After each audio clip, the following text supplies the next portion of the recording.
தந்தை பெரியார், பேரறிஞர் அண்ணா, முத்தமிழறிஞர் கலைஞர் ஆகியோர் வகுத்த வழியில் அயராது செயல்பட்டு அர்த்தமுள்ள திட்டங்களை தந்து மக்களை அரவணைக்கும் மாண்புமிகு தமிழ்நாடு முதலமைச்சர் அவர்களின் வழியில் அயராத வேலையே தனது வேலை என்று பணி செய்து கொண்டிருக்கும் மாண்புமிகு பொதுப்பணித்துறை அமைச்சர் அவர்களின் மக்கள் பணிகளின் தொகுப்பு.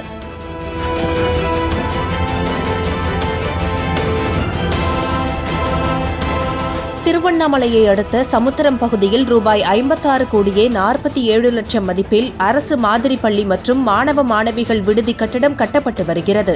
இந்த கட்டடத்தை பொதுப்பணி மற்றும் நெடுஞ்சாலைகள் துறை அமைச்சர் ஏவ வேலு அவர்கள் ஆய்வு மேற்கொண்டார்.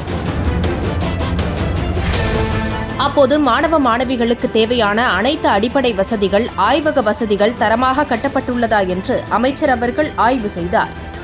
இந்த ஆய்வின் போது மாவட்ட ஆட்சியர் தர்பகராஜ் உள்ளிட்ட அரசு அதிகாரிகள் உடனிருந்தனர். இதனைத் தொடர்ந்து செய்தியாளர்களுக்கு பேட்டியளித்த அமைச்சர் ஏவ வேலு அவர்கள், மாண்புமிகு முதலமைச்சர் மு.க.ஸ்டாலின் அவர்கள் முதல்வராக பொறுப்பேற்றவுடன் சட்டமன்றத்தில் பல்வேறு அறிவிப்புகளை வெளியிட்டதாகவும், கல்விக்கு முக்கியத்துவம் தர வேண்டும் என்பதுதான் திராவிட மாடல் ஆட்சியின் மையக் கருத்தாக உள்ளதாகவும் தெரிவித்த அவர், மாதிரி பள்ளி கட்டிடப் பணிகளை பொறுத்தவரை 95% பணிகள் தற்போது முடிக்கப்பட்டு மீதமுள்ள பணிகள் அனைத்தும் விரைவில் முடிக்கப்படும் என்றும், மாண்புமிகு முதலமைச்சர் விரைவில் இந்த பள்ளி கட்டிடத்தை திறந்து வைப்பார் என்றும் தெரிவித்தார். பள்ளியிலேயே தங்கி அது முன்னால் சொல்லுவாங்க உண்டு உறைவிடை பள்ளின்னு சொல்லுவாங்க. ஆனால் அப்படிப்பட்ட மாணவ மாணவிகள் இருபாலும் அங்கே தங்கி அங்கே படிப்பதன் மூலமாக கல்வித்தரத்தை உயர்த்த முடியும்.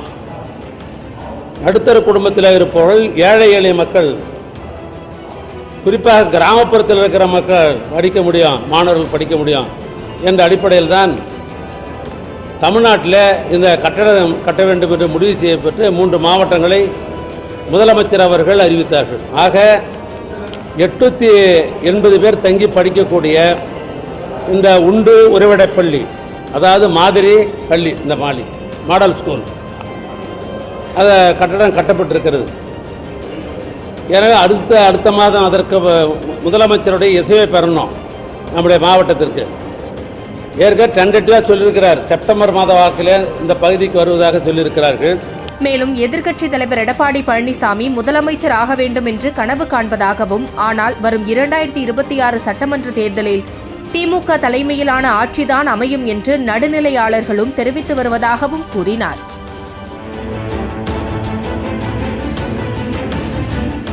அவர் கனவு காணுவதை நாம் தடுத்து நிறுத்த முடியாது. கனவு காண்றது அவங்களுடைய விருப்பு அல்லது அவங்களுடைய தனிமனித சுதந்திரம். அவர் கனவு காணுகிறார், அதுக்காக நான் ஏங்க கனவு காணக்கூடாதுன்னு சொல்ல முடியுமா? நிஜம் அது அல்ல.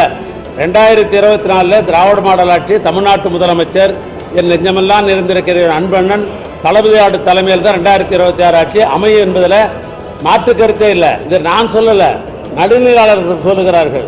முத்தமிழறிஞர் கலைஞர் அவர்களின் 102வது பிறந்த நாளை முன்னிட்டு திருவண்ணாமலை மாநகர திமுக சார்பில் மாபெரும் பொதுக்கூட்டம் நடைபெற்றது. இதில் பங்கேற்ற திருவண்ணாமலை தெற்கு மாவட்ட கழக செயலாளர், மாண்புமிகு பொதுப்பணித்துறை அமைச்சருமான ஏவ வேலு அவர்கள் பொதுமக்களுக்கு நலத்திட்ட உதவிகளை வழங்கி சிறப்புரையாற்றினார். தமிழ்நாட்டுடைய சிற்பி என்று சொன்னால் அண்ணன் கலைஞர் தான். இந்த தமிழ்நாட்டுடைய சிற்பி என்று சொல்வதற்கு என்ன காரணம் என்று சொன்னால், ஒரு கிராமத்துக்கு போய் இந்த பாதுகாக்கப்பட்ட தண்ணீர் தொட்டி யார் கட்டியது என்று சொன்னால் அந்த கிராமத்தில் இருப்போம் சொன்னான், இது கலைஞரால் கட்டப்பட்டது, கழக ஆட்சியால் கட்டப்பட்டது என்று சொல்வார். ஒரு கிராமத்துக்கு போய் இந்த பள்ளிக்கூடத்தை யார் கட்டியது என்று சொன்னால் அவன் சொல்லுவான், இது கழக ஆட்சியிலே கட்டப்பட்டது, அண்ணன் கலைஞரால் கட்டப்பட்டது என்று அவர்கள் சொல்லுவார். அதனால்தான் சொல்லுகிறேன், கன்னியாகுமரியில் ஆரம்பித்து சென்னை வரைக்கும் அது மாநகராட்சியாக இருக்கலாம், நகராட்சியாக இருக்கலாம், பேரூராட்சியாக இருக்கலாம், சாதாரண ஊராட்சியாக இருக்கலாம், அவர் கைப்படாத, அவர் திட்டமில்லாத ஊர் எங்குமே கிடையாது. இந்த நிகழ்ச்சியில் மாநில மருத்துவரணி துணைத் தலைவரும் போலூர் சட்டமன்ற தொகுதி பொறுப்பாளருமான ஏவாவே கம்பன் உள்ளிட்ட கழக நிர்வாகிகள் பலரும் உடனிருந்தனர்.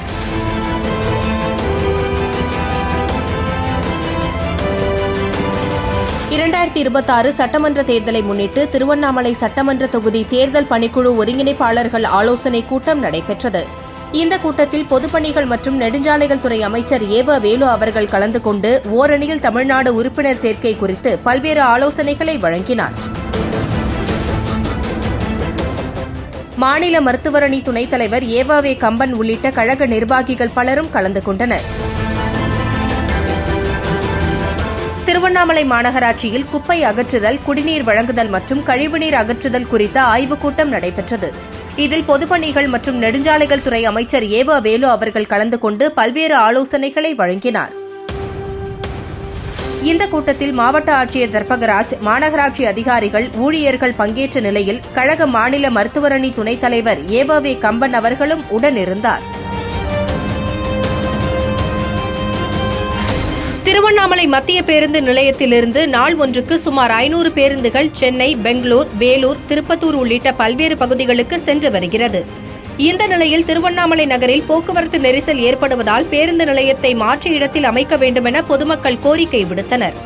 அதன் அடிப்படையில் திருவண்ணாமலை திண்டிவனம் சாலையில் 44 கோடியே 90 லட்சம் மதிப்பில் புதிய பேருந்து நிலையம் தற்போது கட்டப்பட்டு வருகிறது. இதுபோன்று திருவண்ணாமலை காந்திநகர் புறவழிச்சாலையில் 2 தளங்களுடன் 255 கடைகள் கொண்ட பூ மற்றும் காய்கறி மார்க்கெட் 22 கோடியே 5 லட்சம் மதிப்பில் கட்டப்பட்டு வருகிறது. இந்த புதிய பேருந்து நிலையம் மற்றும் காய்கறி மார்க்கெட்டில் நடைபெறும் பணிகளை பொதுப்பணி மற்றும் நெடுஞ்சாலைகள் துறை அமைச்சர் ஏவ வேலு அவர்கள் பார்வையிட்டு ஆய்வு மேற்கொண்டார்.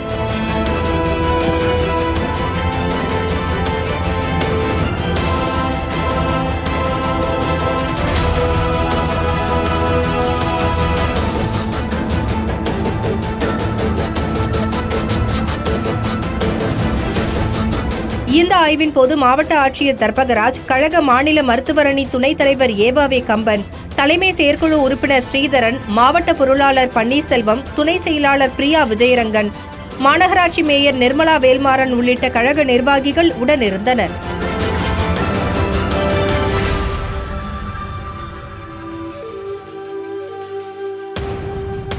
ராமநாதபுரம் மாவட்டம் ராமேஸ்வரத்தில் பொதுப்பணித்துறை சார்பில் நடைபெற்று வரும் பணிகளை துவக்கி வைத்து ஆய்வுப் பணிகளை மேற்கொள்ள வருகை தந்த பொதுப்பணி மற்றும் நெடுஞ்சாலைகள் துறை அமைச்சர் ஏவ வேலு அவர்கள் அதிகாலையில் நடைபயிற்சி மேற்கொண்ட நிலையில் அங்குள்ள சாலையோர தேநீர் கடையில் கழக நிர்வாகிகள் மற்றும் மக்களோடு அமர்ந்து தேநீர் அருந்தினார்.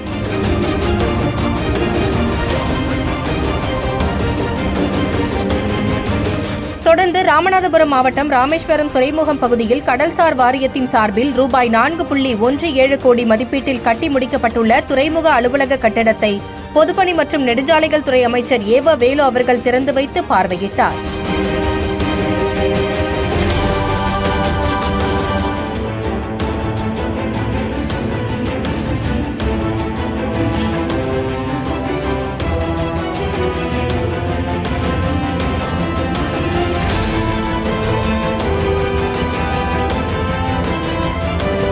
இதனைத் தொடர்ந்து ராமேஸ்வரம் மருத்துவமனை மாவட்ட மருத்துவமனையாக தரம் உயர்த்தப்பட்டு 3 தளங்களில் ரூபாய் 20 கோடி மதிப்பீட்டில் நடைபெற்று வரும் கட்டுமான பணிகளையும் அமைச்சர் ஆய்வு செய்தார்.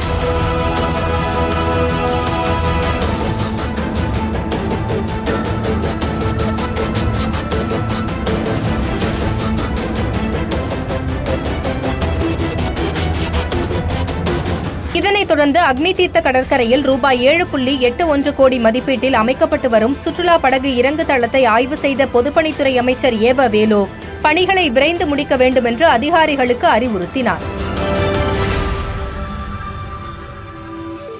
பிறகு ராமேஸ்வரத்திற்கு சுற்றுலா பயணிகள் அதிகளவில் வருகை தருவதை முன்னிட்டு ஏற்படும் போக்குவரத்து நெரிசலை கருத்தில் கொண்டு ரூபாய் 150 கோடி மதிப்பீட்டில் முன்னாள் குடியரசுத் தலைவர் APJ அப்துல் கலாம் அவர்களின் நினைவிடத்தில் இருந்து அக்னி தீர்த்த கடற்கரை வரையில் 6 கிலோமீட்டர் தொலைவிற்கு புறவழிச்சாலை அமையவுள்ள இடம் மற்றும் பணிகள் குறித்தும் நெடுஞ்சாலைத்துறை அதிகாரிகளிடம் அமைச்சர் அவர்கள் கேட்டறிந்தார்.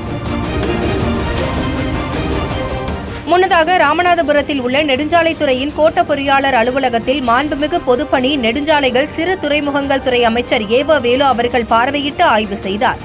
இந்த ஆய்வின் போது நெடுஞ்சாலைத்துறையின் பணி ஒப்பந்ததாரர்கள் மேற்கொள்ளும் பணிகள் தாமதமாக நிறைவு பெறும் பட்சத்தில் அவர்களுக்கு அபராதம் விதிக்கப்படுகிறதா என்பதையும் அதற்கான பதிவேட்டையும் அலுவலர்களின் வருகை பதிவேட்டையும் ஆய்வு செய்தார்.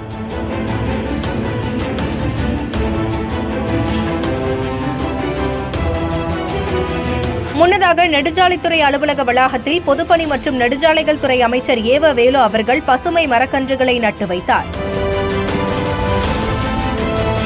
இதனைத் தொடர்ந்து மறைந்த முன்னாள் குடியரசுத் தலைவர் APJ அப்துல் கலாம் அவர்கள் நினைவிடம் சென்ற பொதுப்பணித்துறை அமைச்சர் ஏவ வேலு அவர்கள் அஞ்சலி செலுத்தினார்.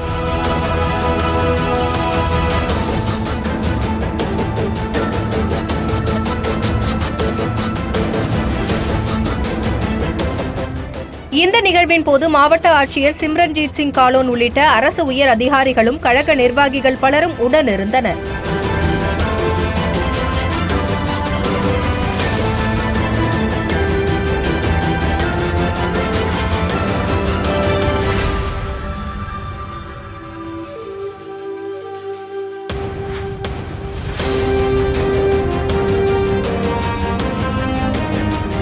கழகத் தலைவர் மாண்புமிகு முதலமைச்சர் அவர்களை சென்னை ஆழ்வார்பேட்டையில் உள்ள அவரது இல்லத்தில் தேமுதிக பொதுச் செயலாளர் பிரேமலதா விஜயகாந்த் நேரில் சந்தித்து நலம் விசாரித்தார்.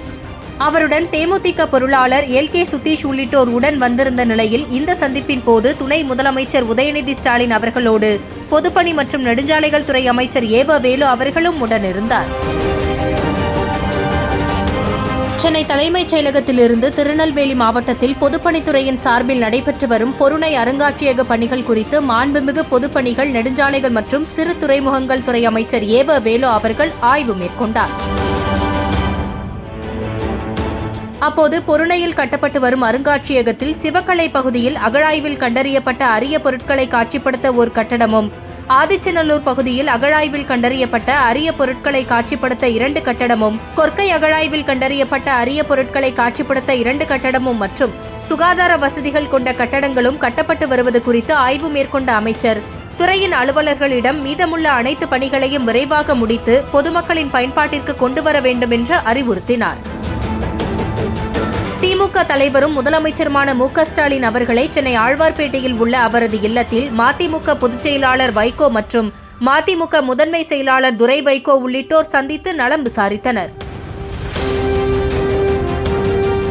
அப்போது துணை முதலமைச்சர் உதயநிதி ஸ்டாலின் அவர்களுடன் பொதுப்பணி மற்றும் நெடுஞ்சாலைகள் துறை அமைச்சர் ஏவ வேலு அவர்களும் உடனிருந்தார்.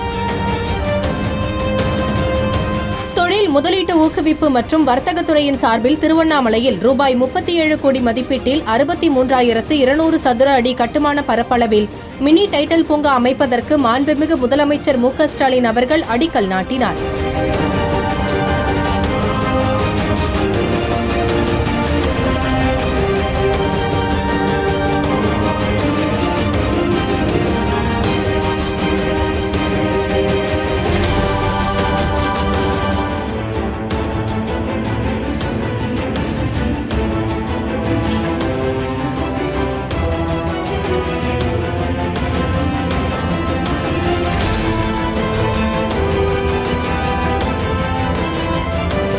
இந்த நிகழ்ச்சியில் தமிழ்நாடு பொதுப்பணித்துறை மற்றும் நெடுஞ்சாலைத்துறை அமைச்சர் ஏவ வேலு அவர்களுடன் தமிழ்நாடு தொழில் முதலீட்டு ஊக்குவிப்பு மற்றும் வர்த்தகத்துறையின் அமைச்சர் TRB ராஜா, தலைமைச் செயலாளர் முருகானந்தம் மற்றும் துறை சார்ந்த அதிகாரிகள் கலந்து கொண்டனர்.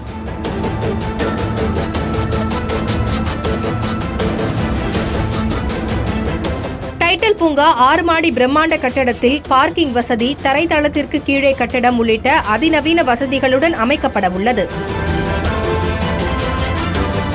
மேலும் திருவண்ணாமலை டைட்டில் பார்க் 2026ஆம் ஆண்டுக்குள் கட்டுமான பணிகள் முடிக்கப்பட்டு பயன்பாட்டிற்கு வரவுள்ளதாகவும், திருவண்ணாமலையில் சுமார் 600க்கும் மேற்பட்ட இளைஞர்களுக்கு நேரடியாகவும் மறைமுகமாக 500 பேருக்கு மேற்பட்டவர்களுக்கும் வேலைவாய்ப்பு கிடைக்கும் என்று எதிர்பார்க்கப்படுகிறது.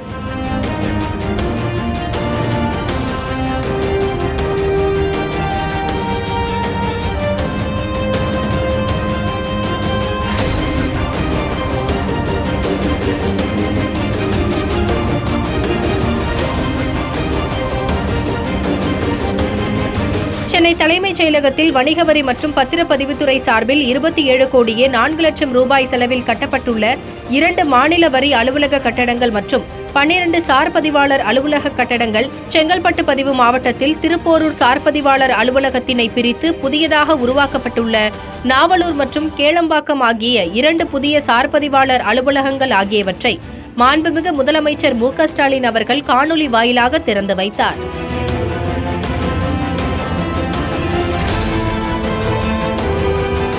இந்த நிகழ்ச்சியில் பொதுப்பணி மற்றும் நெடுஞ்சாலைத்துறை அமைச்சர் ஏவ வேலு, துறையின் அமைச்சர் மூர்த்தி, தலைமை செயலாளர் முருகானந்த மற்றும் துறை சார்ந்த அதிகாரிகள் கலந்து கொண்டனர்.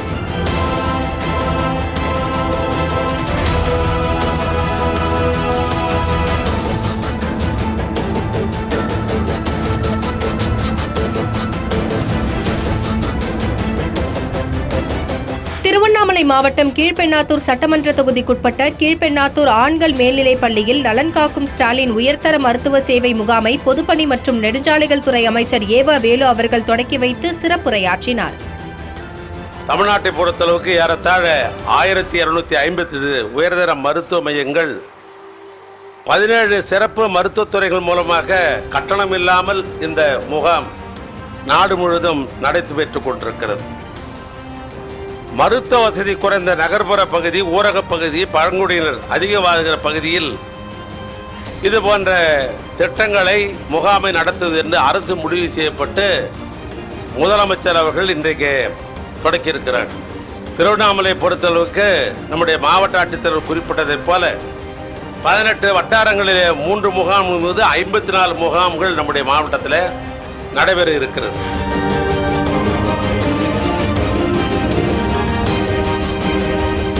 திருவண்ணாமலை அண்ணாமலையார் திருக்கோவில் மாட வீதியில் ரூபாய் 17 கோடி மதிப்பீட்டில் 1 கிலோமீட்டர் தொலைவிற்கு கான்கிரீட் சாலை அமைக்கப்பட்டது.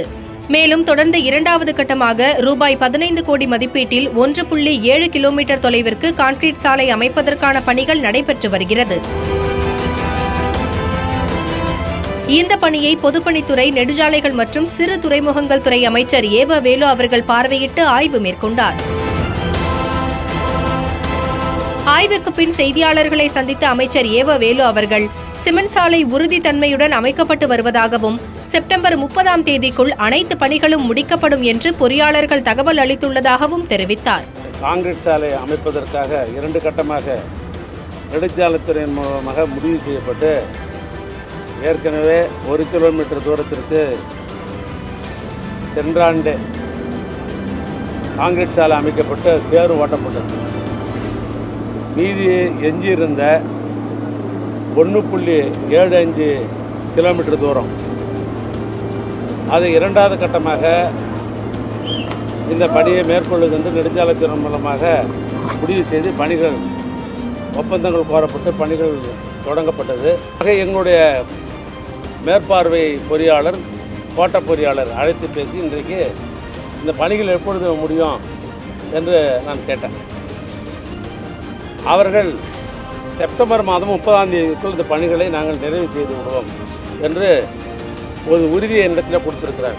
இந்த ஆய்வின் போது மாவட்ட ஆட்சியர் தர்பகராஜ், துணை சபாநாயகர் கு பிச்சாண்டி, நாடாளுமன்ற உறுப்பினர் CN அண்ணாதுரை, கழக மாநில மருத்துவர் அணி துணைத் தலைவர் ஏவவே கம்பன் உள்ளிட்டோர் உடனிருந்தனர். ராணிப்பேட்டையில் வடக்கு மண்டல திமுக சார்பில் ஓரணியில் தமிழ்நாடு ஆய்வுக் கூட்டம் நடைபெற்றது. இந்த கூட்டத்திற்கு தலைமையேற்ற வடக்கு மண்டல கழக பொறுப்பாளரும் பொதுப்பணி மற்றும் நெடுஞ்சாலைத்துறை அமைச்சருமான ஏவ வேலு அவர்கள் நிர்வாகிகளுக்கு பல்வேறு ஆலோசனைகளை வழங்கினார்.